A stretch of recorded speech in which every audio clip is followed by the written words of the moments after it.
Olá e sejam bem-vindos ao primeiro episódio do nosso podcast Conectando a Manufatura. Meu nome é Ricardo Santos, eu sou o seu anfitrião e estamos aqui num bate-papo com o Alex Armengol, que é o gerente de vendas da Tupinix Brasil, e com Wagner Rodrigues, que é o arquiteto de solução, que vai ser um bate-papo bem descontraído, relaxado, focando sobre o que vimos na FISPAL Tecnologia 2026. Então, nós viemos aí na FISPAL Tecnologia 2025, tivemos aí nossos aprendizados e voltamos na FISPAL Tecnologia 2026 e vamos falar aqui justamente sobre isso. Qual que foi as nossas impressões, o que a gente viu, né? O que gostamos, o que não gostamos, o que poderia ser melhor e como que a gente vai navegar aí no Brasil e aplicando essas tecnologias, ajudando os clientes e todo mundo aí, né? Acho que no geral, né? Não só cliente, mas tem uma parte muito forte minha da comunidade, né, que a gente quer carregar. Então, clientes ou não clientes, vamos nos ajudar, né? Eu acho que é isso, destrinchar o que a gente encontrou lá na FISPAL esse ano, né? Eu quero passar um pouquinho da perspectiva do cliente final, né, e também tentar conectar muito do que a gente vai falar aqui hoje com a realidade das empresas no Brasil, né, da manufatura no Brasil no geral, mas das questões reais que a gente encontrou lá na feira, agora em 2026, participamos em 2025, como você falou, Ricardo, e 2026, eu acho que a gente tem bastante coisa legal para falar aqui e compartilhar com o pessoal. É isso aí. E você, Wagner, você foi lá no ano passado, né, como visitante, hoje fazendo parte, queria saber um pouco de você aí, o que você achou, quais foram as suas impressões, né, e o que você acha que dá pra gente falar aqui. Esse ano, falando um pouco mais tecnicamente, né, teve uma visão um pouco diferente do que se tinha um ano atrás. Eu acho que algumas coisas já ficaram mais claras no mercado nacional, em termos do que as fábricas necessitam, além do trivial de buscar os dados, e mais como buscar esses dados de maneira organizada.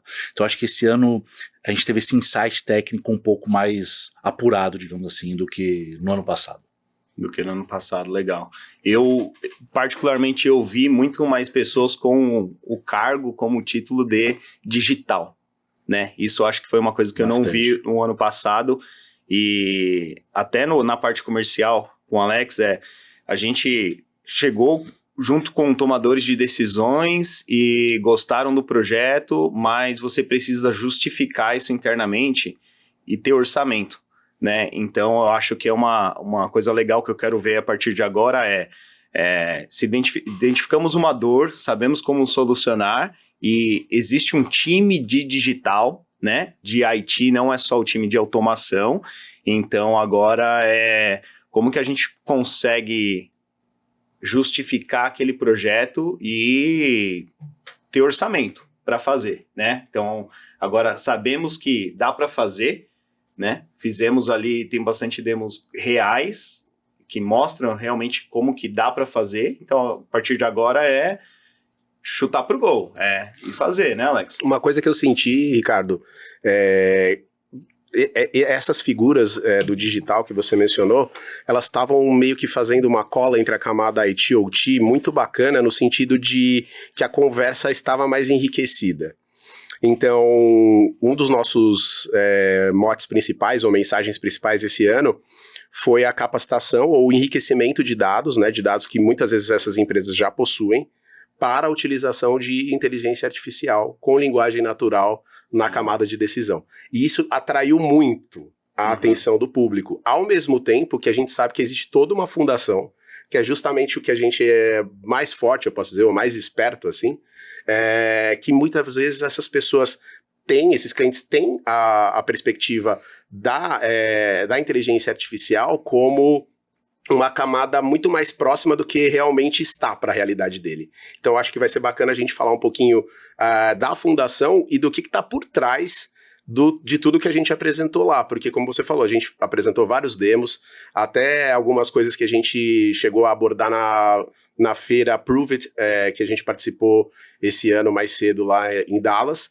e quando a gente mostrava o resultado final, né, quando a gente falava converse com a sua fábrica, fantástico, a pessoa falando sensacional. Agora, como que esses dados estão enriquecidos e contextualizados para que essa inteligência artificial consiga interagir minimamente com a realidade do que está realmente acontecendo na operação, né? E sair daquela camada... Precisa de uma fundação, né? Exatamente. E, então, vamos lá, demoramos aí o quê? 5 minutos para falar de inteligência artificial, acho que foi isso? Chegamos rápido, não sei. Chegamos rápido, né? Não, legal. Ô, Wagner, me fala aí para mim, então, um pouquinho aí de como que você enxerga isso.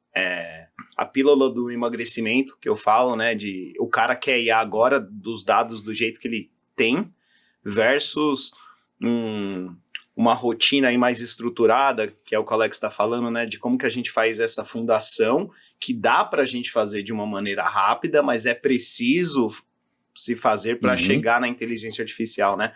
Eu acho que, qual que foi a sua percepção ali de clientes que tinham essa noção, tinham essa ciência de que, precisamos estruturar alguma coisa aqui, fazer um projeto estruturante, como a gente chama, para que a gente possa chegar numa camada mais avançada. O que a gente tem que só lembrar que a FISPAL é uma feira que ela é muito voltada para fabricantes de máquina, né? Ela tem uma ideia muito forte para OEMs, né? Fabricantes de máquina. E notadamente, o fabricante de máquina, por si só, é um silo de informação. Porque ele tem um PLC, uma IHM, um monte de servo ali, naquela caixa, que entra uma matéria-prima e sai um produto final. Então, aquilo ali já é um silo naturalmente de informação. O que me chamou a atenção esse ano foi que muitos usuários finais começaram a entender que eles precisam das informações dessas máquinas, desses silos, para tomar a melhor decisão. E às vezes a melhor decisão não tem nada a ver com a manutenção. Tem uma decisão, por exemplo, que é: eu quero dobrar a minha produção. Eu preciso comprar 2 máquinas, uma máquina a mais, ou eu consigo melhorar a performance da minha máquina? Essa melhoria de performance aí começa a alinhar com a IA. Porque ele começa a falar: ok, nós vamos falar com a nossa fábrica, mas eu faço uma pergunta para ela e ela sempre fala que 36,5 graus tá ok. Mas ela não sabe que eu não estou falando de um ser humano, estou falando de um outro ser vivo. Então, ele começa a entender que se ele não estruturar as informações que ele tem, as respostas que vão vir da IA não vão ser as melhores. E aí ele não vai conseguir ter esses insights, não vai usar a IA da melhor maneira possível. E aí a pergunta que a gente mais recebeu é: como eu estruturo os meus dados? Ok, como eu estruturo meus dados para ter essas informações organizadas? E aí é que a Tupinix faz a diferença no mercado, porque nós conseguimos fazer projetos onde nós vamos contextualizar os dados de maneira que todos eles fiquem disponíveis para qualquer sistema, em qualquer lugar, a qualquer momento. E aí, em cima disso, uma IA, por exemplo, pode tomar uma decisão. Mas não só uma IA. Eu posso ter os dados organizados para financeiramente uma pessoa mesmo tomar uma decisão. Sim, que ela poderia tomar errado, né? Então, estrategicamente, Acho que interessante o que você falou aí, você foi um nível mais abaixo ainda, mais inicial na parte dos dados, né? Porque,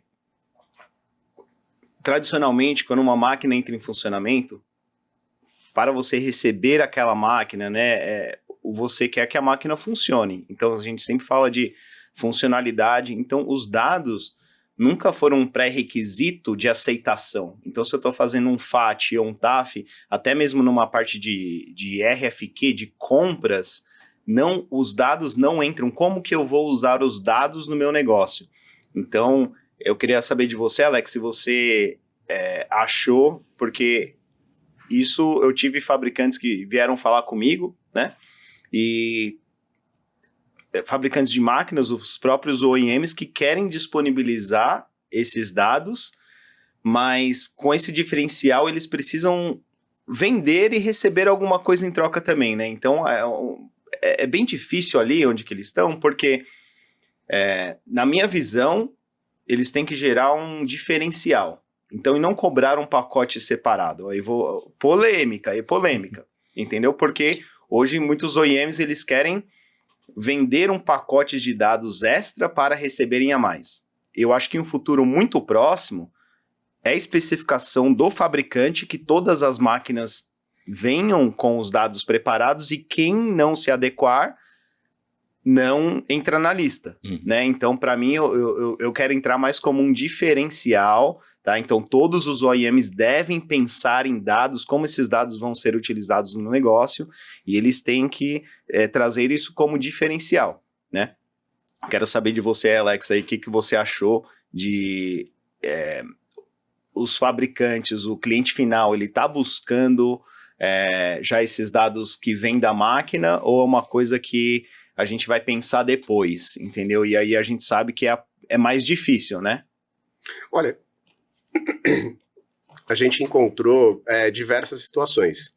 Pessoas em diferentes, empresas, né, operações em diferentes níveis de maturidade. E era perceptível, quando a gente falava de estruturação e de contextualização de dado, a dificuldade de enxergar o valor desse trabalho no final da linha. E aí eu posso falar tanto no final da linha da operação, quanto na última linha ali do que interessa, né? Na última linha do DRE do cara. Então, essa dificuldade de entender o valor que os dados têm hoje em qualquer operação, eu acho que é o que a gente começou a quebrar no ano passado e que eu tive mais facilidade de quebrar esse ano com o apoio do Wagner, até com o teu próprio apoio, a gente chegou a fazer algumas interações com alguns clientes e foi nisso que eu me foquei, em mostrar e conectar a realidade do que a gente faz e do que a gente estava apresentando lá com casos reais das operações dos clientes que a gente atendeu. Eu acho que a gente teve algum sucesso nesse sentido, mas ainda assim eu entendo que essa camada de valor ou de inteligência de dados, ela é extremamente, como é que eu vou dizer assim, pouco explorada ainda no mercado, principalmente aqui no mercado brasileiro, mas eu acho que no mercado como geral, no mercado no geral sim. É pouco explorada, né? Então eu acho que o nosso foco, ele deve ser esse, né? Ele vem sendo esse e deve ser esse. O que a gente está fazendo, a gente está fomentando essa noção de valor, né, de trazer o dado como a commodity do século XXI, que é o que ele é hoje. Né? Então o projeto estruturante aí, ele tem muito valor, mas não é tão tangível, né, você ter esse dado, e não a pessoa não consegue ver, acho que é isso que você está falando, né, porque o cara fala assim, não, já tenho esse dado, já tenho ali um data lake em algum lugar, mas então eu quero continuar a partir daí. Exato. E aí a gente chega a falar assim, ó, esse seu dado é um dado, nós precisamos transformar esse dado cru em informação, e para a gente transformar um dado em informação, a gente precisa adicionar contexto. Perfeito. Né? E o mais interessante é saber o que eu vou contextualizar, porque no final, não é só pegar a informação e colocar outras informações paralelas a ela e juntar num JSON e guardar em algum lugar. É assim, o que eu vou estruturar ali dentro daquele meu pacote. Mas o final, né, o que talvez ainda é um pouco difícil de vislumbrar, é que a gente consegue fazer uma coisa que é muito difícil na indústria, que são as relações. Então, assim, qual é a relação do meu compressor com a minha máquina de embalagem? Qual é a relação do meu transformador com a minha matéria-prima? Então essas relações que podem ter um ganho muito grande de dinheiro, especificamente, ainda não é fácil fazer. Né? E é isso que o projeto estruturante ele tem como meta. Ter os dados de uma maneira que eu consiga fazer essas relações para tomar as melhores decisões. Às vezes não é comprar uma máquina a mais que vai fazer você produzir mais, ou que vai fazer você ter mais dinheiro.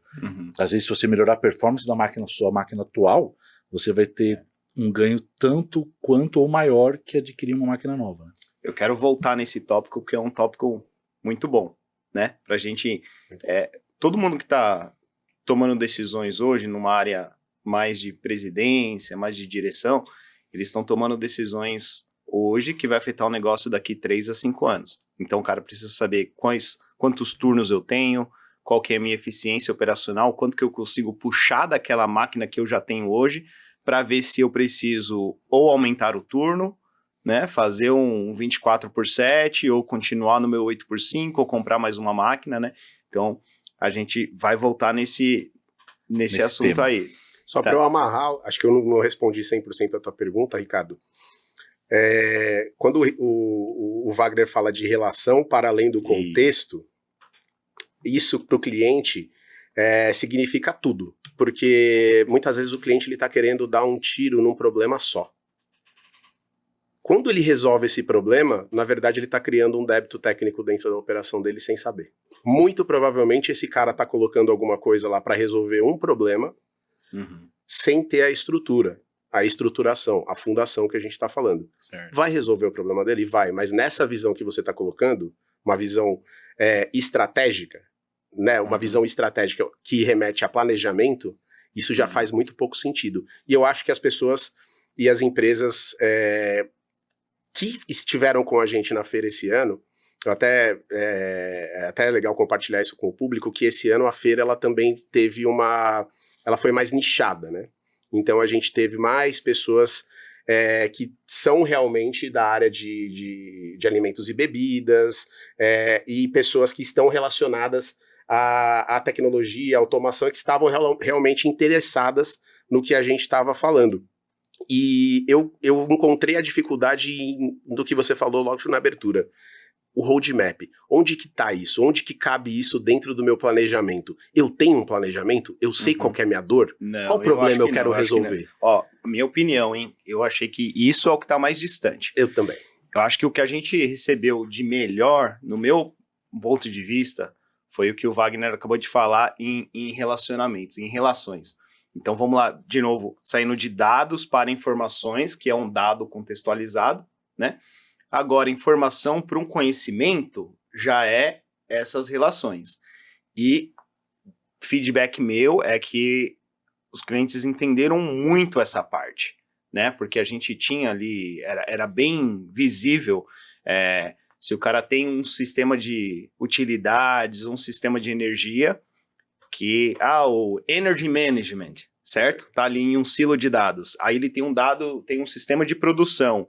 Então, quando a gente mostrou que a gente consegue falar, você gastou quantos megawatts por milhares de peças produzidas, né? Então, aquele compressor alimenta a linha 2, 3 e 4, mas a 1 e 5 é alimentado por outro compressor. Então, eu acho que isso foi muito visível porque é uma dor que existe hoje. Se você fala, cara, me fala quanto de energia você está gastando por milhar de peça produzida. Me fala quanto daqui. Então, essa relação, esse cruzamento de informações, eu acho que para mim foi o que abriu a cabeça da maioria das pessoas, que foi diferente do ano passado. Eu acho que para mim esse foi o nosso maior ganho. Foi conseguir demonstrar a relação entre uma coisa com a outra, que é que eu chamo de dados, informações e conhecimento. Então, essa camada de conhecimento ficou bem clara, eu acho. Perfeito.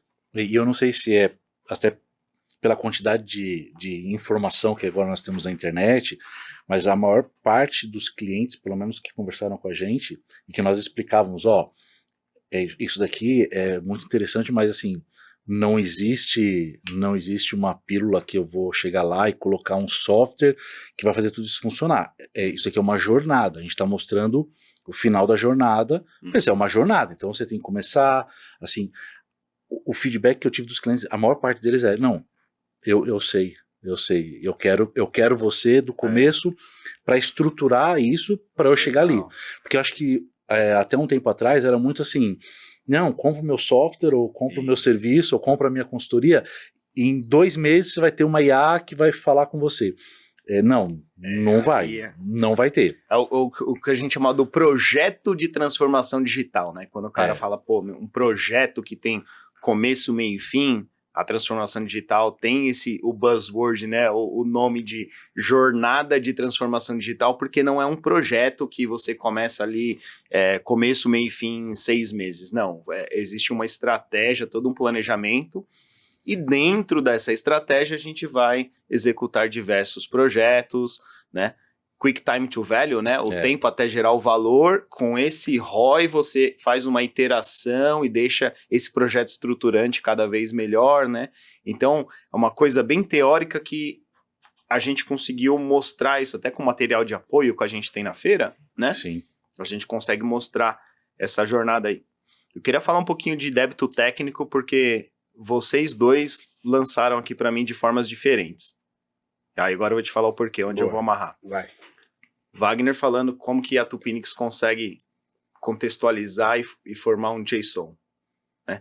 Quem está começando agora com Unified Namespace, o cara vai fazer ali um tópico simples, ou no máximo colocar um timestamp, uma unidade de medida e o valor.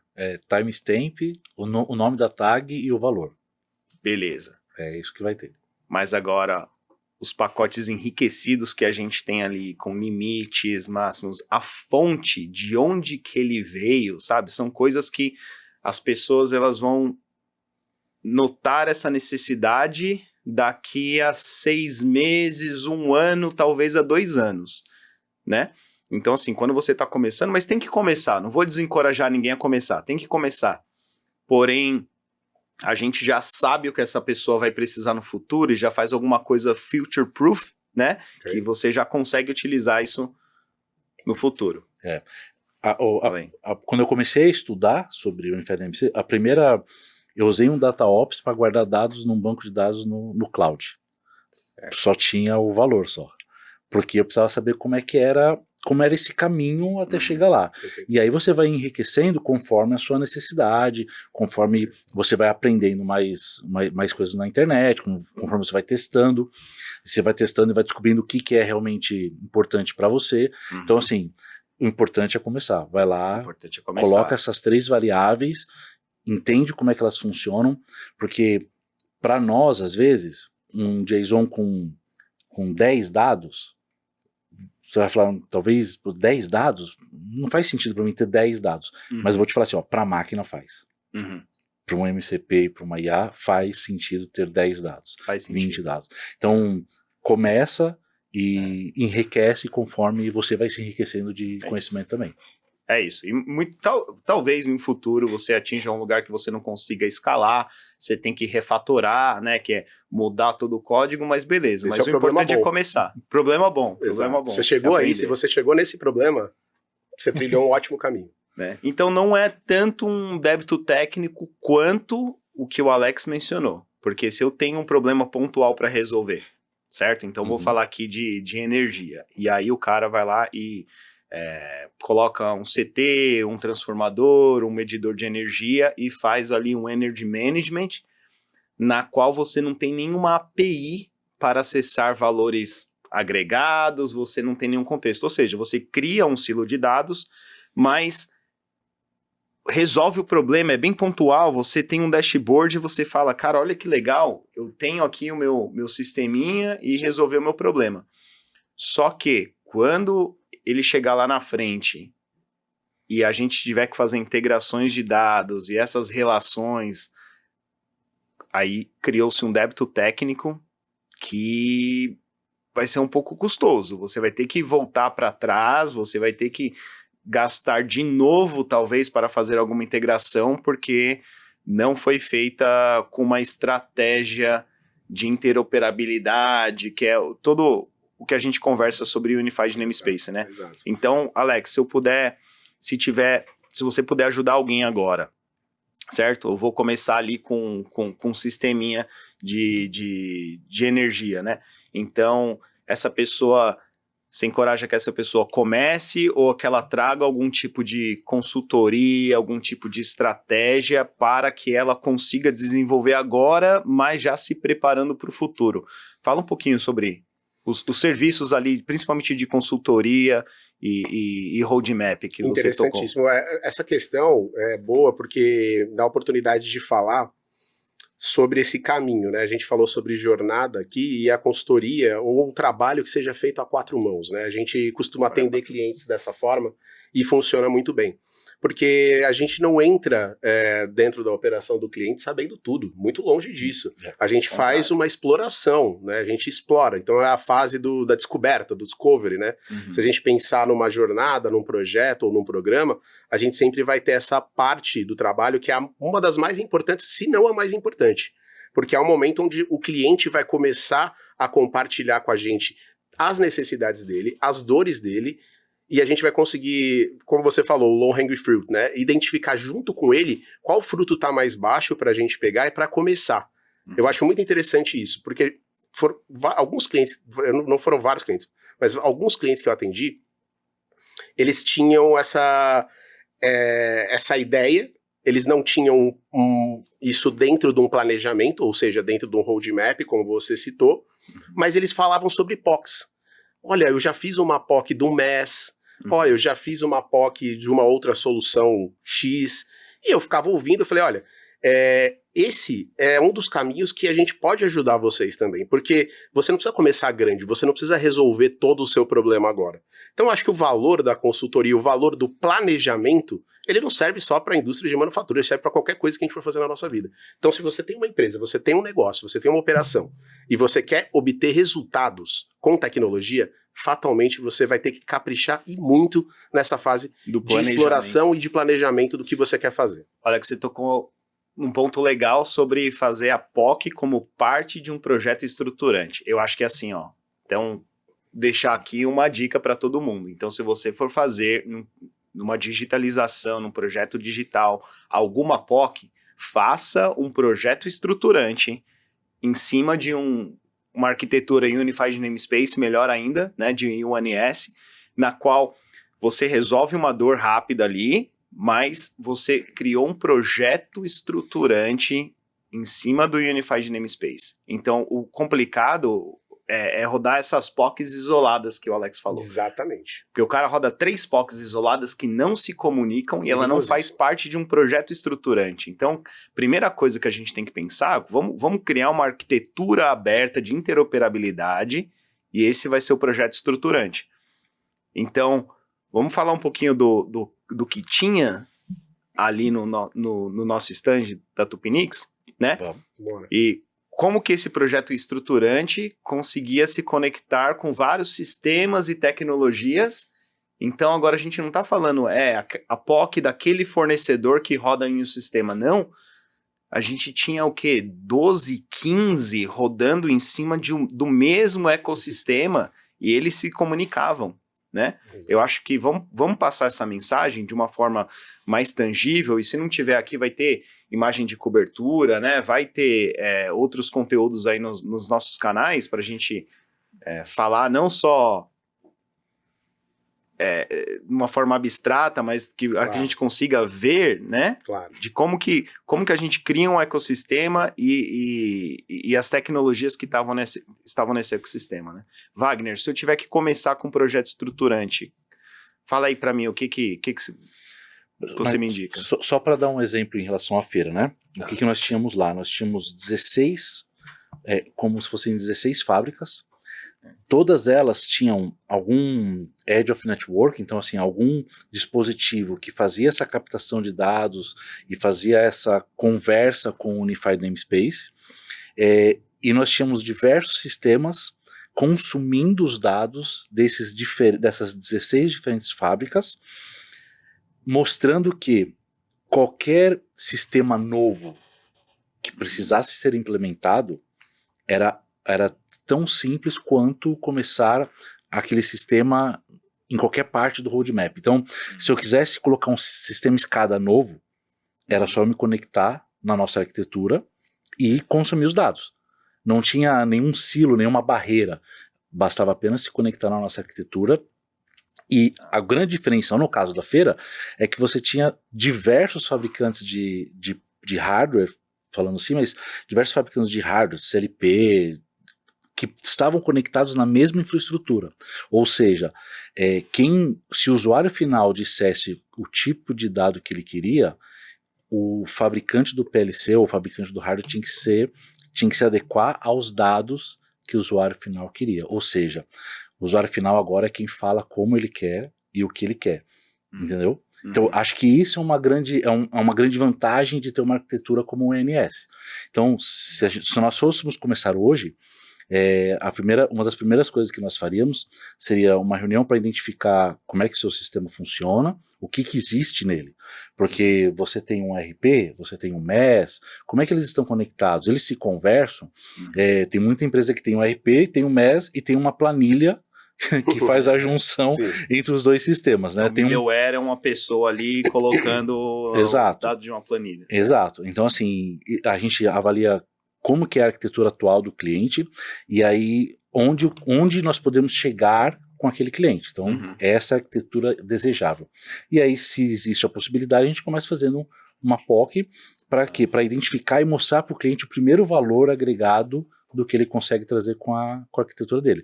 Então imagina... Uma POC, só para eu contextualizar deslumbrar aqui na minha cabeça, então.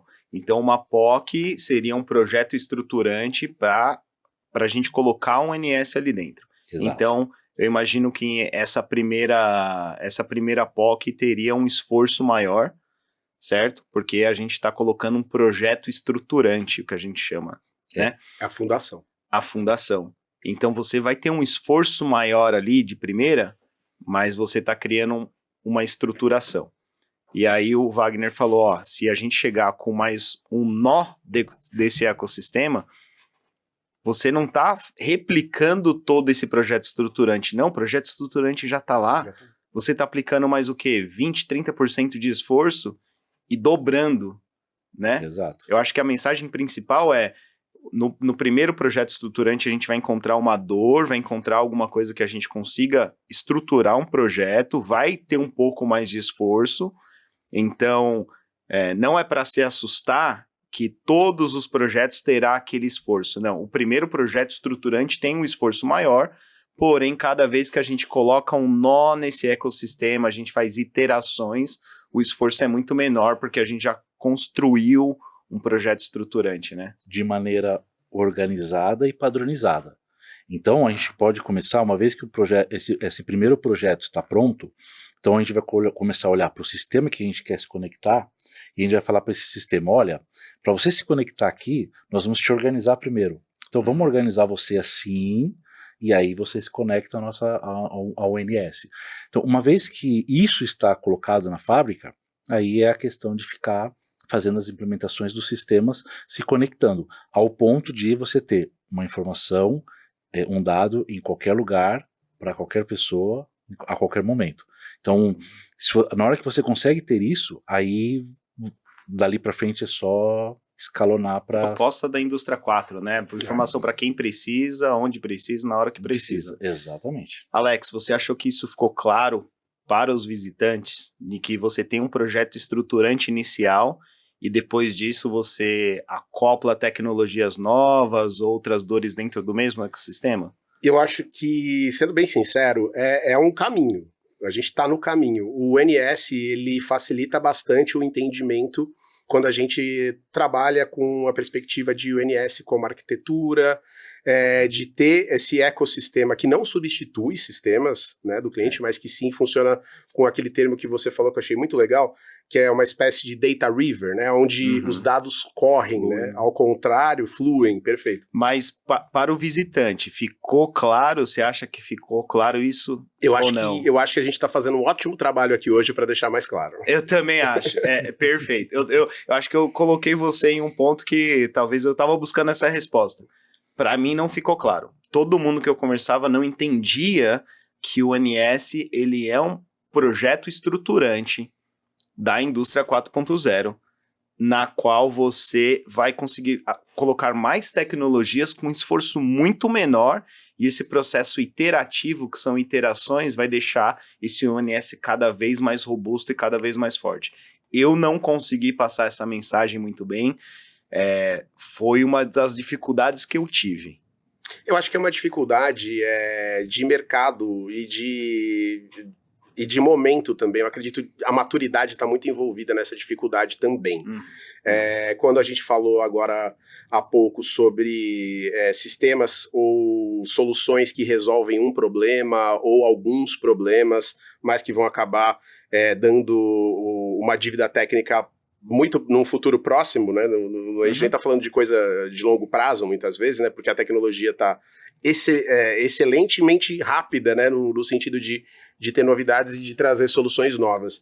Então, eu acho que, de forma sucinta, eu acho que é o trabalho que a gente vem fazendo já há 1 ano e meio, né? Tentando não só estabelecer a Tupinix enquanto uma facilitadora de projetos com o NS no Brasil e no mundo, mas também como fomentando essa base de compreensão de que a estruturação que você vai fazer agora a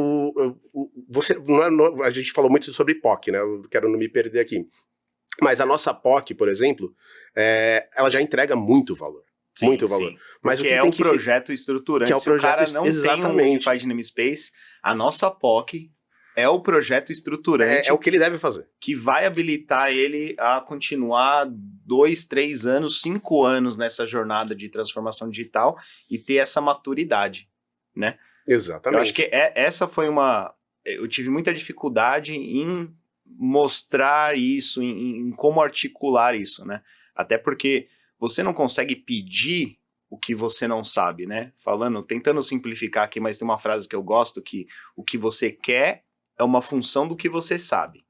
Então, ninguém chega ali falando assim, ó, eu quero um Unified Namespace porque eu quero contextualizar, eu quero colocar isso aqui em um banco de dados temporal. Quero usar um DataOps, quero...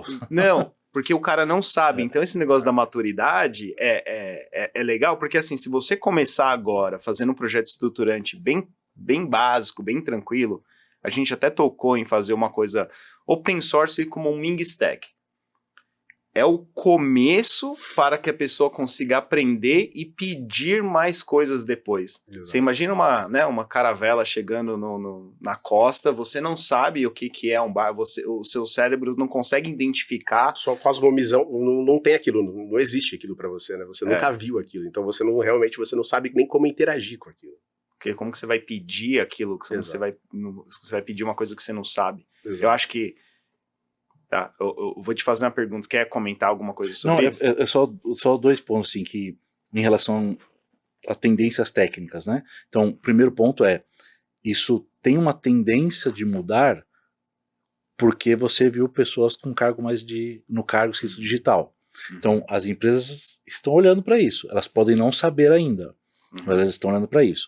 E o segundo ponto que reforça a tendência há 2 anos atrás nós não tínhamos tecnologia, ou 1 ano e meio atrás, nós não tínhamos tecnologia que nos capacitam hoje de fazer muita coisa que a gente fez na feira. Perfeito. Certo? Então, assim, esses 2 pontos mostram uma tendência de busca nesse conhecimento. E aí, comercialmente falando, é onde a Tupiniquim do Brasil pode se posicionar, e se posiciona de maneira diferenciada, porque a gente já implementou, já conhece, a gente já sabe o que é. Então, essas 2 tendências ajudam aí no mercado a buscar mais informação. E é justamente essa parte, porque é o motivo principal porque a gente não pode definir toda essa transformação digital. Se você vai fazer um planejamento de 5 anos, você não pode definir hoje o que vai ser implementado daqui 3, 4 anos. Porque essa tecnologia talvez não exista. Perfeito. Como que há 2 anos atrás, antes da Anthropic inventar o MCP, como que eu falaria assim, vamos daqui 2 anos colocar um MCP que não existe, né? Então, assim, na transformação digital a gente tem com certeza um norte, né? Como uma bússola ali onde a gente quer ir, mas esse processo tem que ser um pouco agile, né? Não pode ser tão em cascata, um waterfall que você fala, daqui a 4 anos eu vou implementar tal tecnologia. Não. Então a gente vai fazendo um reavaliamento, uma reavaliação, né? Isso. E vai colocando naquele rumo e adotando as tecnologias que estão chegando. Sem esquecer que o planejamento é a base de tudo isso. Não quer dizer que o planejamento vai te amarrar ao que você planejou inicialmente. Porque eu falo para o nosso cliente, uma POC é como se ele acendesse uma lanterna dentro da operação dele, porque ele vai começar a ver tanta oportunidade. É isso. Que quando ele tiver o NS ali, ele pode ter resolvido o OEE dele com o NS, que a gente colocou lá, fez uma POC para ele, entregamos alguns indicadores como principal OEE. A partir do momento que esse cara tiver essa lanterna acesa dentro da operação dele, ele vai falar, eu tenho um mundo de possibilidades aqui. Isso é sensacional, Wagner. Por exemplo, sabe o que é legal fazer? Anota as dores do cliente agora com as palavras dele. A gente faz, o que você quer enxergar hoje? Beleza, ele vai fazendo isso e a gente vai implementando. Daqui 1 ano, mostra para ele aquilo que ele pediu há 1 ano atrás. Ele vai falar, cara, olha o que eu pedi há 1 ano atrás, não é o que eu pediria hoje. Não é. Porque eu gostei que você falou, acender uma lanterna. Você deu uma lanterna dentro da operação dele. Tá, porque eu acendi uma lanterna dentro da minha operação e hoje eu vejo mais coisas que eu não via 1 ano atrás. Então, de novo, o que eu peço hoje não é o que eu pediria 1 ano atrás e muito provavelmente não é o que eu vou pedir daqui 1 ano, tanto pelo avanço da tecnologia quanto o que mais eu consegui enxergar. Exato. Né? Exato. Excelente, cara, excelente. É isso. Wagner, alguma coisa que você acha que a gente tinha ali no stand que alguém talvez não percebeu o valor ou alguma coisa que passou muito despercebido? E eu vou dar um... Eu tenho uma boa aqui, mas eu quero saber de vocês primeiro. Qual é a tecnologia, alguma coisa que você acha que passou despercebido e que talvez as pessoas aqui não conseguiam nem ou enxergar o valor ou o que era? Eu acho que, em termos gerais, dentro do nosso stand, é claro que a gente falou de tecnologias assim bem legais. Pô, ter um microfone que você pede para IA alguma coisa era algo assim que os clientes vislumbravam e achavam muito interessante. Mas poucos clientes ficaram entusiasmados, digamos, com uma arquitetura Ming como porta de entrada para iniciar um processo dentro da fábrica deles, sabe? Então, muitos clientes falavam, nossa, isso aqui é legal, esse software é legal, e quando você falava sobre uma arquitetura aberta, open source, pelo menos para iniciar, alguns clientes não tinham essa visão que, na minha opinião, tem um valor, tem seu valor, assim, interessante, tem um valor interessante para quem vai começar, para quem vai fazer o primeiro roteiro de dados ali, para quem vai conectar a primeira máquina. Então, talvez alguns clientes ficavam tão vislumbrados com outras coisas que deixavam passar aquilo, né? Uma coisa, Wagner, que você vai até recordar, a gente teve em alguns eventos, né? Fizemos uma rodada de eventos, participação em alguns eventos. E uma coisa que está bem fomentada no mercado nacional é o assessment de maturidade, né, a avaliação de maturidade, né? Uhum. E o que a gente percebeu bastante é que as pessoas e as empresas e as operações, elas se percebem numa maturidade que não necessariamente é a delas, e normalmente é para cima. E aí, quando você fala sobre começar pequeno, quando você fala que uma POC tem um valor estruturante, não, quando calma, a gente fala de ONS... Calma. Isso eu já tenho. Eu já tenho. Isso eu já tenho. Não, eu tenho um BI. Exato. Eu tenho um data lake com dados crus na nuvem. Não falo dados crus, né? Mas eu tenho um data lake e tenho um BI. Exato. Isso daí eu já tenho. Exato. Não, a TI tem um BI que ela disponibiliza o AE pra gente lá em tempo real. Aí você vai falar para conectar um dado via MQTT num broker, passar num banco de dados e mostrar um JSON com um monte de informação. Eu falei, não, isso daí eu já... Não tem. O que você tem é aquelas 3 variáveis que a gente falou no começo. Mas, por isso que não vê muito valor, sabe? Esse foi o meu sentimento na hora.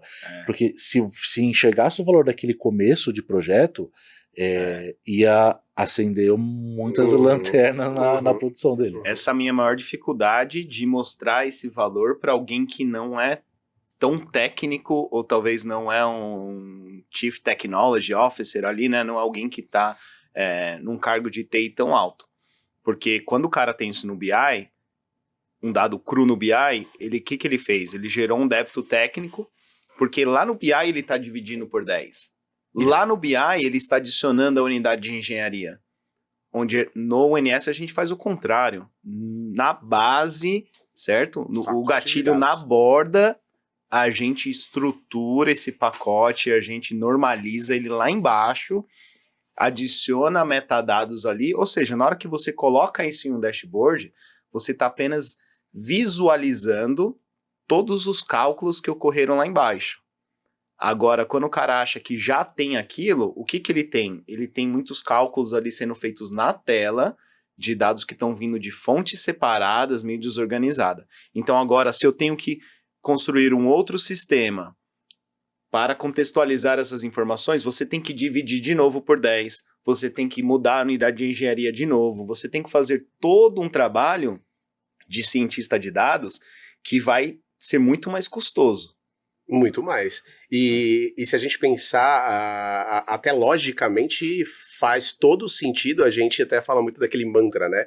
Conecte, colete, modele, visualize e tome decisões. Então existem essas etapas e não é por acaso, porque a arquitetura ONS ela conversa exatamente com essas etapas. Né? Então a camada de modelagem, que eu falei, sempre é mais complexa.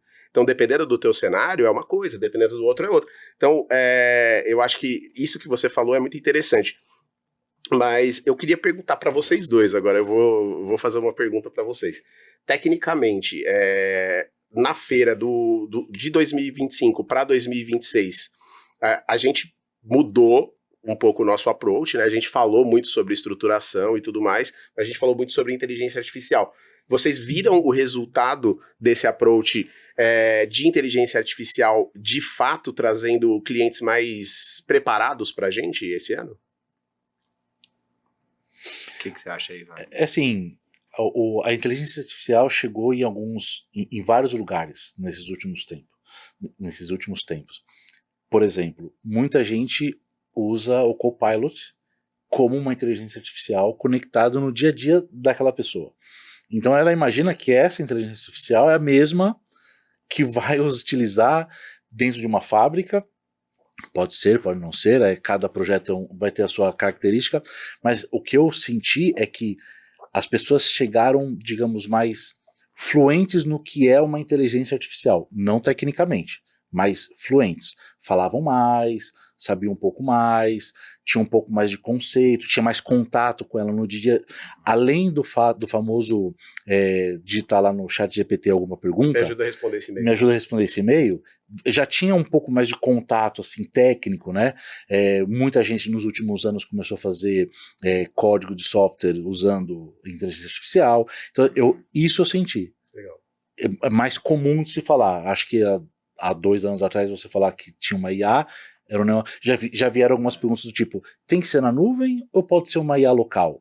Uhum. Já não é uma pergunta de quem não sabe nada de IA. Exatamente. Então, isso sim. Agora, se você começasse a conversar sobre matriz, de como funciona, aí não. Aí ainda falta alguns passos. Né?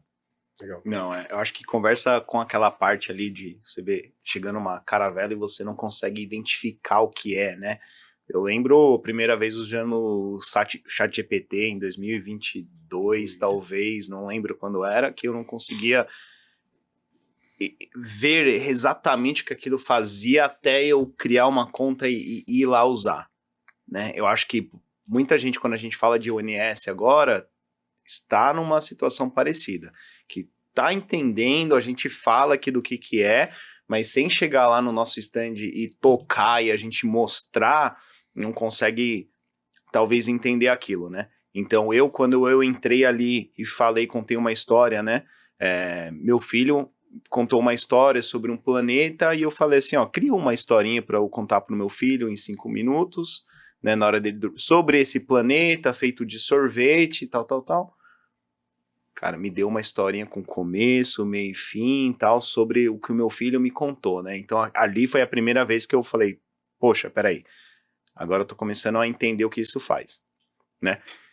O ano passado, eu acho que estava muito distante essa ideia que a IA, ela se conectava com dados reais. Porque até o ano passado, a pergunta era, mas como que você exporta esses dados e cola ali no chat? Como que você importa uma planilha? E aí a gente explicava sobre o MCP, né? Uhum. Porque o MCP ele nasceu lá em novembro de 2024, e aí então a Anthropic lançou ali as conexões de janeiro a março, e somente 3 meses depois a gente já tinha isso lá no nosso stand. Então, quando a gente mostrava um MCP da HiByte, um MCP ali de outras empresas, o pessoal não entendia que fala, peraí, mas eu consigo me conectar com os dados, ele consegue visualizar, ele consegue ter acesso a esses dados, né? Então, isso era ano passado. Acho que esse ano o pessoal já entendia que existe conectores, por exemplo, quando você conecta o seu calendário, ou você faz uma automação de num N8N, manda uma mensagem no WhatsApp. Então o pessoal já tá com essa ideia de que, beleza, aí agora consegue ter funções agenic, né, de agentes. Exato. Porque essa é uma coisa que não tinha o ano passado, né? Então, uma IA generativa que ela cria um texto ali, eu acho que é o que o pessoal estava acostumado. Eu falo com ele me gera um texto, aí eu copio e colo o texto daquela IA. Agora, uma IA que tem acesso a comandos bash, que consegue entrar em algum lugar, por exemplo, como o MCP, e ter acesso a sistemas externos, eu acho que o pessoal começou a enxergar isso agora. Né? E aí que tá o valor. É aí que tá o valor. E agora, voltando naquela minha pergunta, que eu perguntei pro Wagner, o que você acha que a gente tinha que não foi dado a devida atenção, ou talvez as pessoas não conseguiam entender? Vou responder da minha perspectiva. Era justamente isso. Era a função de agentes de tomar ações. Por exemplo, eu converso com a IA, ou seja, eu falo, certo? E ela me cria uma aplicação escada. Por exemplo, que a gente tinha ali, saiu até um vídeo nos nossos canais com frameworks, certo? Da TADSoft. Então, eu consigo falar assim, ó, crie uma aplicação para mim. Ó, legal. Ó, eu tenho aqui a minha documentação do meu ONS. Então, a partir desse ONS, eu quero uma tela, eu quero um menu lateral aqui, que vai navegar na minha fábrica, e eu quero usar minha identidade visual, aqui está minha identidade visual, cria esses botões aqui para mim, e a IA vai lá e cria o dashboard de toma ações. Eu acho que isso é o que, sabe, ficou em uma parte que, cara, mas dá para fazer isso? Ou tava tão longe, sabe, das pessoas entenderem que não é mais ao contrário, a gente não tá mais fazendo as coisas e a IA nos diz como fazer. Não, a gente está falando com a IA agora e a IA toma ações e faz as coisas pra gente através de conectores, por exemplo, como o MCP. E é que assim, mas se você prestar atenção nas perguntas que os clientes mais faziam, gera um dashboard. Tá. A maior parte deles fala assim, gera um dashboard para mim da última operação ou da operação do último turno. Então assim, ainda é muito esse entendimento de valor do que ela pode fazer além de simplesmente criar um gráfico, um relatório, porque agora ela tem informação da sua fábrica. Então ela pode te dar insights diferentes, além de fazer um dashboard para você mostrar para sua diretoria. Por exemplo, um payback, né, um ROI, um retorno de investimento, baseado no que você tem hoje de informação, talvez ela possa calcular isso. Ou mostrar para você uma forma de como calcular esse ROI, agora que ela tem todas as informações de processo. Então, também, concordo, foi um dos pontos que realmente o pessoal passou desapercebido. E é bem difícil, porque a gente falou sobre relações, né? Quando a gente está falando da camada de modelagem e contextualização de dado, olha o quão importante é isso para que a gente consiga falar com a IA, né? Como a gente utilizou lá no stand como mote para chamar a atenção do nosso cliente. Mas quando ele chega lá e ele vê que de fato ele fala com a IA e a gente explica para ele que isso só é possível por conta dessa estruturação e dessa contextualização e desse enriquecimento desse dado que o sistema está entregando para a inteligência artificial, é muito difícil de explicar a grandeza disso, mas até eu tenho um pouco de dificuldade aqui de falar para você, olha, porque é realmente o trabalho onde a gente agrega mais valor dentro do nosso ciclo de vida do nosso cliente, dentro do ciclo de vida do nosso cliente. Porque sem isso, a gente não poderia ter apresentado o nosso demo, a gente não poderia ter apresentado metade das coisas que a gente fez lá no nosso stand. Sim, então, sim, é onde a gente traz mais valor. Essa camada de estruturação, né? Exatamente. O que você acha que a gente tinha ali que é de, talvez, mais avançado para as pessoas que estão começando agora? Eu acho que quando a gente pensa na camada de tomada de decisão, numa camada estratégica, e eu acho que a gente também, dentro dos demos, a gente focou mais em explorar as possibilidades que dariam uma condição de visualização, né? Como o próprio Wagner falou, foi uma das coisas mais buscadas lá. Mas eu acho que, para além disso, é a estratégia. Eu acho que a inteligência artificial, ela pode não só contribuir para essa camada de visualização, mas também para a camada estratégica de forma robusta. Eu acredito que estamos nesse caminho, mas eu acho que essa foi o grande farol assim, que eu enxergo que ainda tá bem para frente pra gente. Porque você precisa primeiro enxergar para você medir, né? Porque você não consegue medir o que você não consegue enxergar. Você não consegue melhorar o que você não consegue medir, né?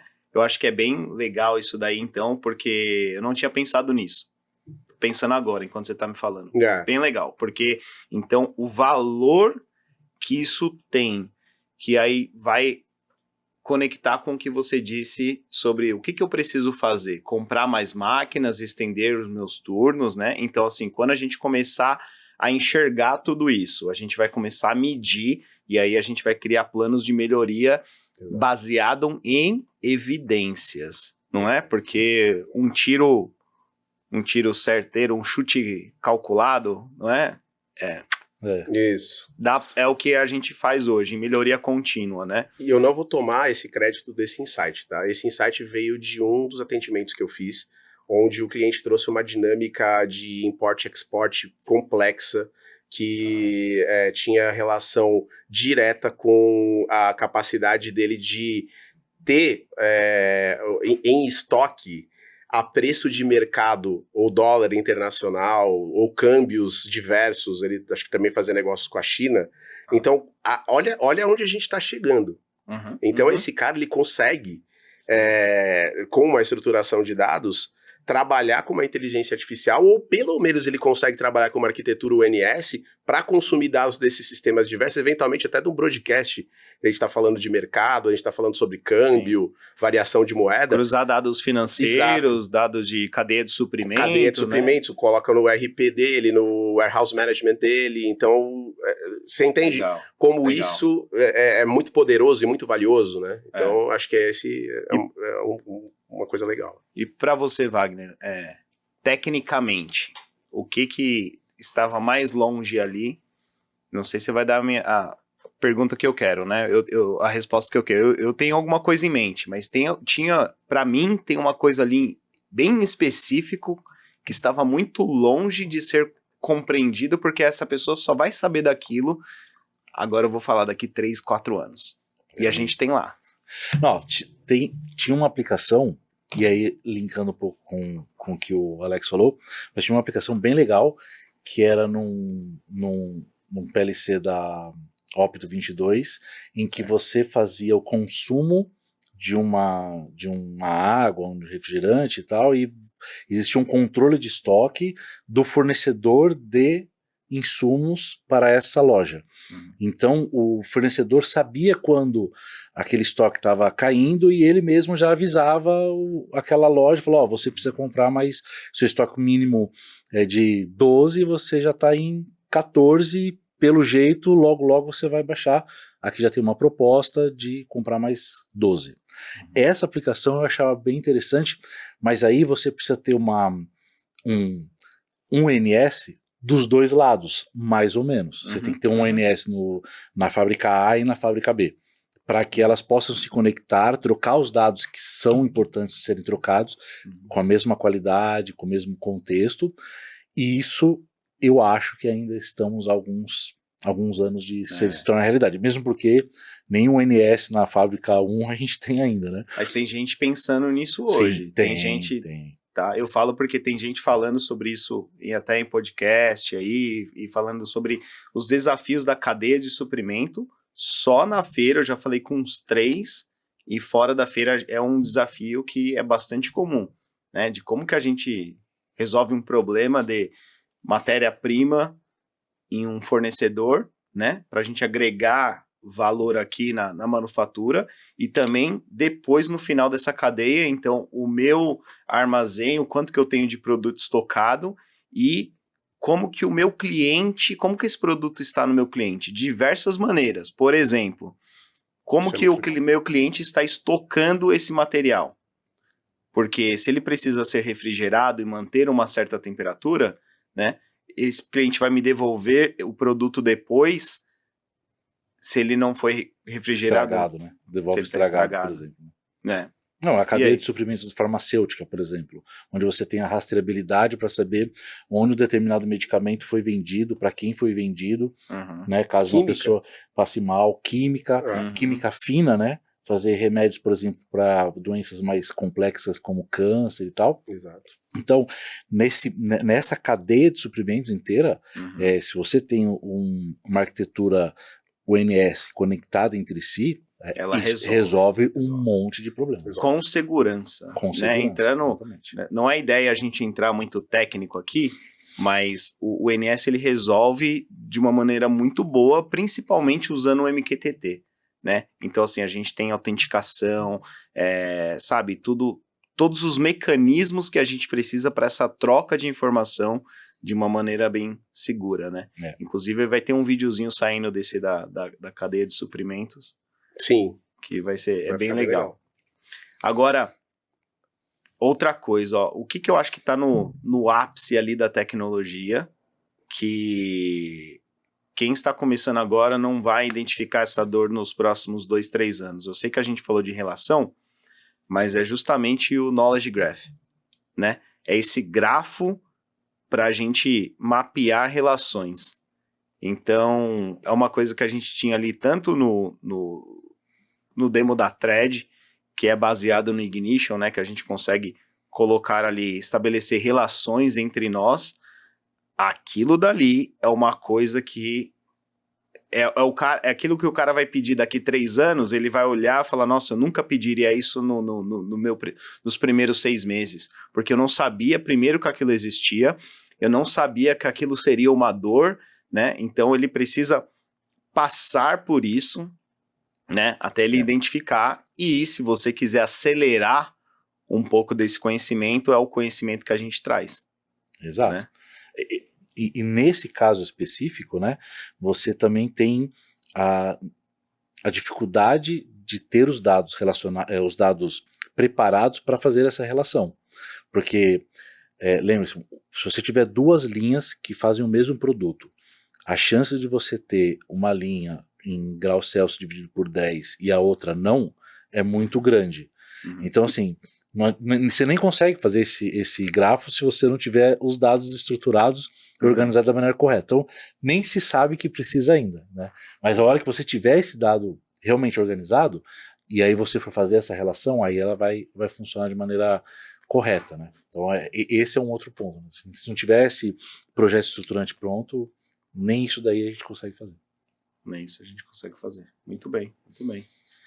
E aí, Alex, o que você acha, então, que a pessoa tem que buscar a Tupinix Brasil, né? Falando da figura do Ricardo, principalmente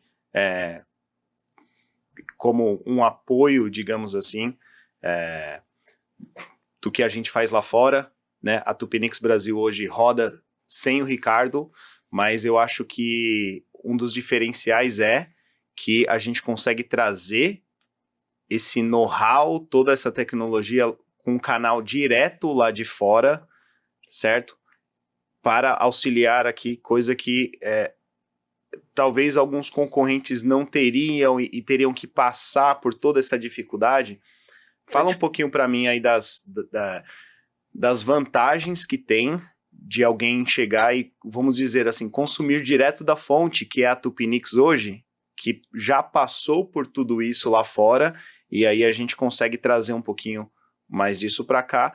E lembrando, eu estou aqui de passagem, né? Eu vim para a feira apoiar a Tupinix Brasil nessa feira. A gente está tendo uma conversa aqui, um debrief da feira, e eu volto para as operações dos Estados Unidos, né? A Tupinix Brasil, ela continua rodando aqui. Então, fala um pouquinho aí para mim de como que você enxerga a Tupinix Brasil ajudando esses clientes na parte de consultoria e implementação, com o arquiteto que vai ajudar naquela melhor solução, e caso a gente precise de um apoio de fabricantes, de softwares, a gente tem um canal direto já com... Fala um pouquinho para mim.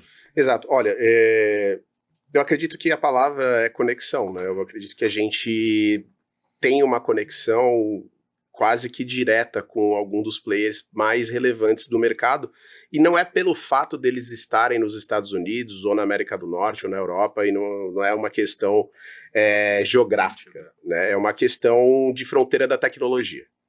E isso é o que está fazendo o mundo andar como ele está andando agora. Existe uma grande corrida, né, pela tecnologia. Quem lança mais a IA mais avançada, com as melhores capacidades, e está na fronteira da tecnologia, não diz respeito à geografia. Corrida do ouro, né? A corrida do ouro, certo. Exatamente, a corrida do ouro. Esse é o sentimento hoje, né? Até com a IA agora, a gente sente que parece a corrida do ouro, né? Exato. Mas a sensação é que a gente está encontrando ouro, né? E a gente realmente está, né? Então é uma corrida do ouro encontrando ouro, né? Exatamente.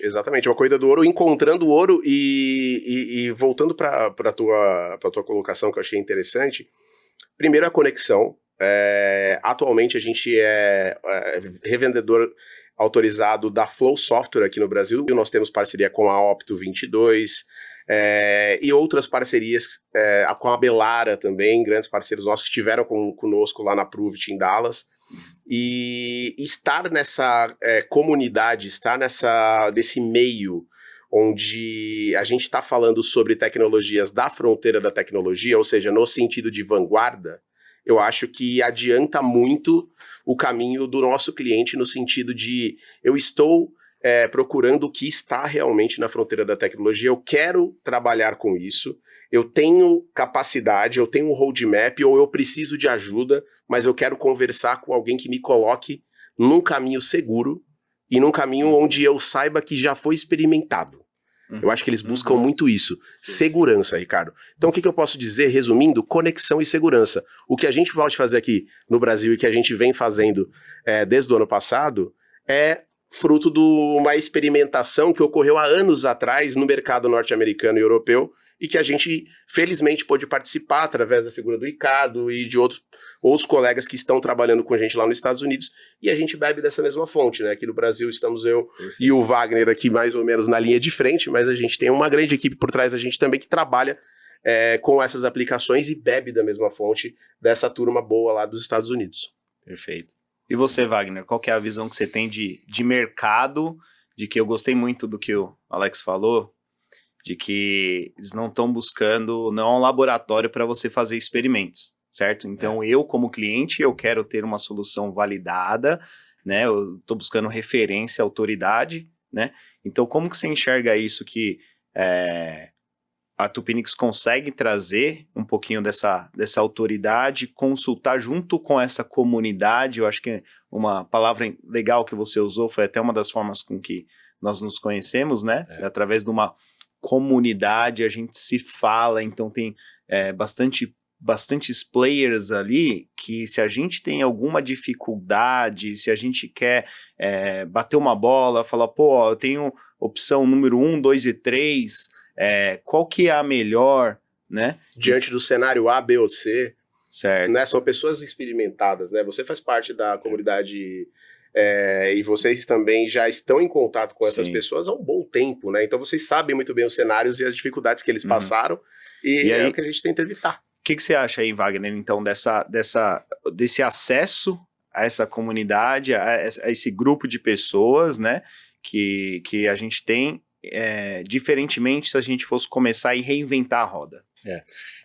A parte da vanguarda da tecnologia, ela é muito legal, porque a gente entende coisas ou sabe de tecnologias que estão por vir ou como elas estão se moldando, e isso é muito importante.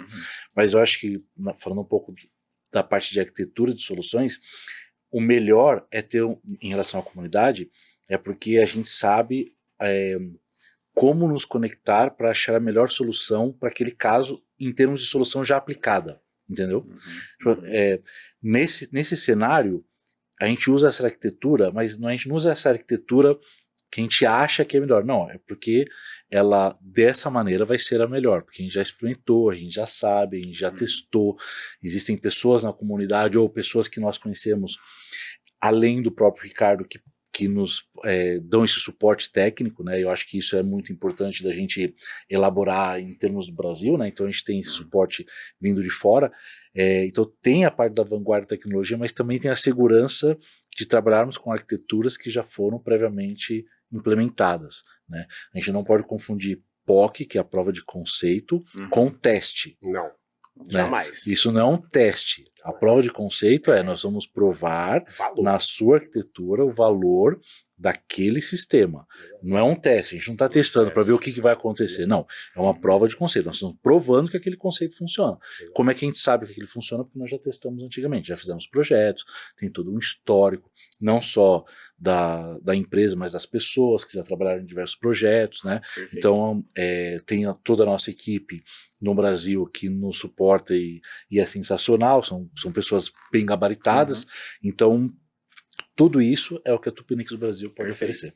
Mas e também eu não desencorajaria alguém a fazer ali internamente o teste, né? Porque como o cara vai, a gente falou de novo, né, de Ming Stack, né? Então, cara, tem um open source, vai lá, mete a mão na massa, faz, né? Você muito provavelmente não vai conseguir escalar aquilo, mas você vai ter visibilidade, você vai ver, você vai ter algum valor ali, e daqui a pouquinho, quando você conseguir justificar, até com o apoio do Alex aqui da Tupinix, né, que é um trabalho que a gente faz muito, é justificar esse projeto para que a gente consiga ter um investimento. Exato, baixar a barreira de entrada. Baixar a barreira de entrada e justificar, né? Porque assim, quando o cara fala assim, beleza, eu vou colocar esse projeto aqui, mas qual que é o meu retorno? Então, como que eu posso pegar esse projeto e levar para a diretoria para aprovar?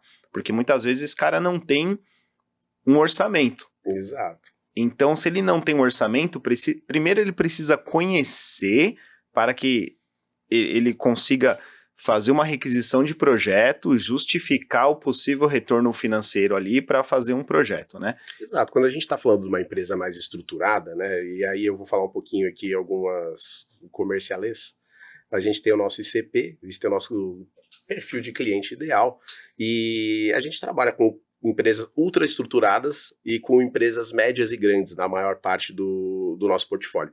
E a gente encontra um cenário onde, eventualmente, a pessoa sabe muito bem qual é a dor, ela já tentou, às vezes, fazer alguma coisa, a gente pega também muita questão de projetos, até acho que a gente tem alguns conteúdos nas nossas redes que falam, né, da realidade do que foi esse boom da indústria 4.0 de projetos de IoT, como que 70%, 80% deles falharam. Né? E isso está presente. Então, isso também é uma barreira de entrada. Quando você falou da barreira de entrada do retorno do investimento, também me vem a barreira de entrada do cara que apostou nesse investimento lá atrás, sei lá, não estou falando nem de tão lá atrás, estou falando de 2019 para frente. Ouviu informações sobre, por exemplo, você usa óculos, né? Você faria uma cirurgia eletiva para correção, mas você tem 80% de chance de ficar cego. Eu acho que não.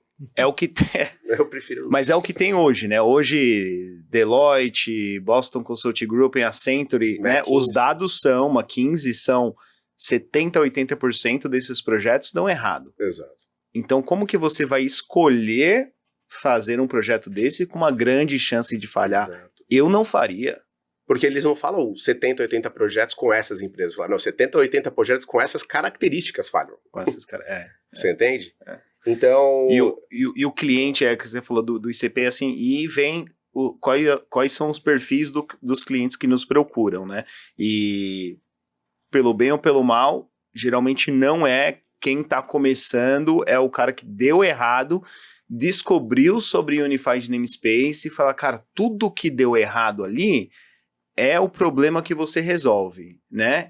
Essa tecnologia, isso daqui resolve. Então, vamos tentar de novo, mas agora usando uma arquitetura mais robusta e fazendo alguma coisa mais da forma certa, né? Eu sei que eu tenho um viés de falar, né?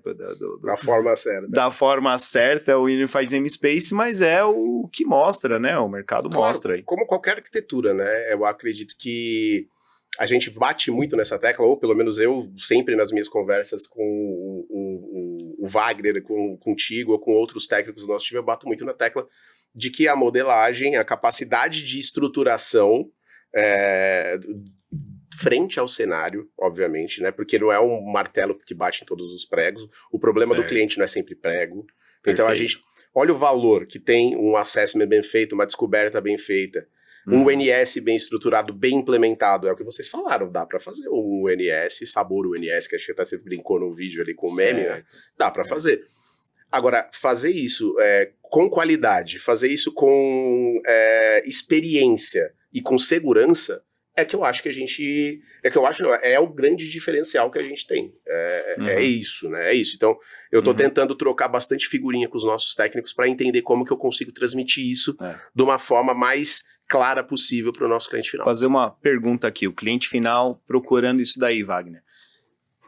A gente representaria uma solução, a gente está tentando encaixar o problema, a dor do cliente na nossa única solução, ou essa arquitetura de solução entende o problema e te dá ali um leque de opções? Fala um pouquinho para a gente aí como que, da forma com que a gente pensa, como que a gente age, e principalmente a diferença do comportamento de mercado, que a gente fala, né? O comportamento de comportamento de compra, né? Que eu sou vendedor aqui da taça, eu falo, você tem sede? Você tem que tomar na taça. Aí vem o outro, você tem sede? Você tem que tomar com copo, né? E você tenta forçar o que você tem ali, que é diferente do que o Wagner faz, né? Ele vai...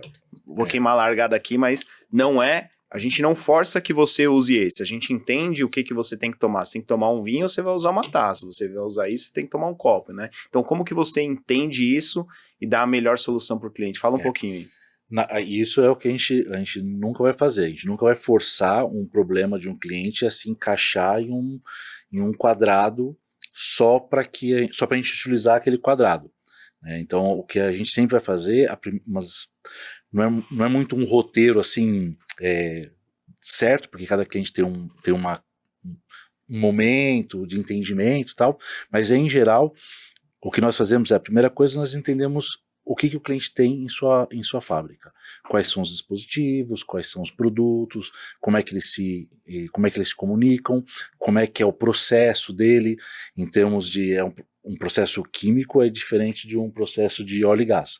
Então a gente entende qual que é o processo, como é que ele funciona. Baseado nisso, a gente vai listar o que o cliente precisa de solução, o que ele quer resolver. Olha, hoje, né? Hoje ele quer resolver esse tipo de problema. E aí a gente vai buscar arquitetura que, primeiro, seja uma arquitetura aberta, então ela não pode ser uma arquitetura que crie silos dentro da fábrica, ponto. Ela tem que ser uma arquitetura que todo mundo possa se conectar nela, ou seja, ela tem que ser aberta a receber novos dispositivos, ela tem que ser aberta à troca de sistemas. Então, por exemplo, hoje eu tenho um sistema MES, que ele não vai atender ao seu segmento. Eu quero um outro sistema MES. Então, a nossa arquitetura ela tem que ser desacoplada, né? Que a gente chama. Então, você pode tirar um sistema e encaixar o outro. Ela tem que ser fácil para fazer isso.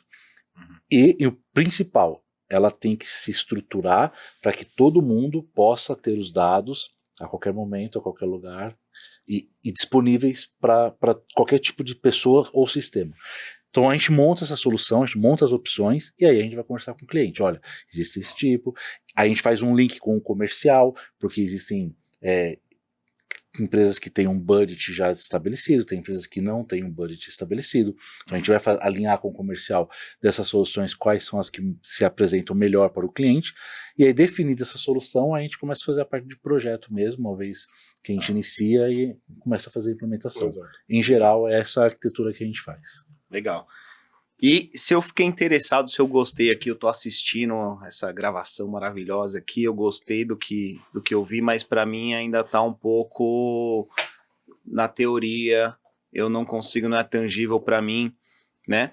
Como que eu faço? Vai ter gravações aí, eu consigo ver um pouquinho do que foi apresentado lá na feira, né? E caso eu assista essas gravações, como que eu entro em contato aí? Peço um demo, como que essa pessoa faria? Então vamos aí. Pessoal, para entrar em contato com a gente é muito fácil. Todos os nossos canais de comunicação estão marcados como Tupinix Brasil. Né, a gente tem uma equipe de social media muito bacana. A gente começou trabalhando bastante forte no fomento, né, das informações que a gente entendia como basilares para a gente conseguir trabalhar, de fato, entrar no mercado com esses produtos, esses serviços que a gente faz. Então você nos encontra como Tupinix Brasil em todas as nossas redes, e também www.tupinix.com. Lá no nosso site você consegue agendar um horário com a gente, 30 minutos, né? Um dos nossos consultores vai entrar em contato com você, sem pressão de venda, a gente quer entender o seu cenário. O que eu falei aqui, e eu volto a falar, a gente tem que entender, explorar junto, trabalha a 4 mãos, e aí sim a gente parte para uma conversa mais direcionada no sentido de poder te atender. Então, tudo que vocês já viram, ou para quem não nos conhece, está presente nos nossos canais, e a gente vai, obviamente, durante um período aí, disponibilizando outros materiais pós-feira agora, até o mês de julho aí a gente já deve estar com tudo isso nas redes, mas nos acompanhe, a gente está sempre trabalhando com bastante material e bastante comunicação sobre o que a gente está fazendo e comunicando, principalmente o Ricardo, que está sempre ali na telinha com a gente, e agora acho que eu e o Wagner vamos estar aparecendo um pouquinho mais, vamos roubar um pedacinho do Ricardo aí também, é isso. É isso. Então, falamos aqui sobre FISPAL Tecnologia 2026, por que estivemos na FISPAL, eu acho que é importante mencionar, são particularmente trabalhando na indústria de bebidas e alimentos por quase 20 anos, então teve um momento que 80% do que a gente fazia era na indústria de bebidas e alimentos, mas o NS ele é só para a indústria de bebidas e alimentos? Não, tem muito mais, né? Muito mais. Bastante. Muito mais. Na verdade, qualquer processo industrial pode se beneficiar de uma arquitetura como o ONS.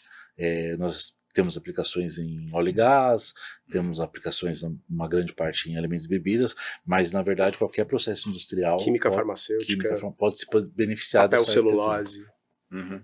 Principalmente para operações remotas, né? Eu acho que o óleo e gás, ele até nasceu, né? O MQTT, protocolo MQTT nasceu na indústria de óleo e gás, então é um fit muito bom, né? Para operações remotas, que a gente tem uma banda baixa, né? De internet, que a gente precisa fazer essa troca de informação, e agora integrando os sistemas.